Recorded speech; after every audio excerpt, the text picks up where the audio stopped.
Hey, I'm Lee Cochran, and I am the coordinator of children and women's ministry here at One Church. Today, we're going to talk a little bit about Ruth and Naomi.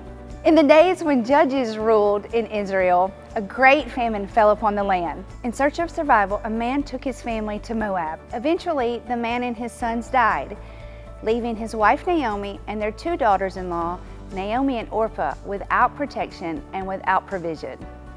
In her grief, Naomi decided to return to Bethlehem, but she encouraged her two daughter-in-laws to stay in Moab. She loved them and she wanted them to find new husbands and new lives. Orpah decided to stay in Moab, but Ruth decided to follow Naomi to Bethlehem. Ruth declared, "Don't ask me to leave you or to turn back from you. Where you go, I will go, and your people will be my people, and your God will be my God." Ruth's decision was not without risk, but her heart was bound to Naomi. Upon arrival, Ruth took immediate action to take care of herself and her mother-in-law Naomi. Ruth worked diligently in the fields to provide for herself and for Naomi, and during that time, she caught the eye of Boaz. Boaz recognized Ruth's hard work and her loyalty. He was a kinsman redeemer, which is a protector and a provider.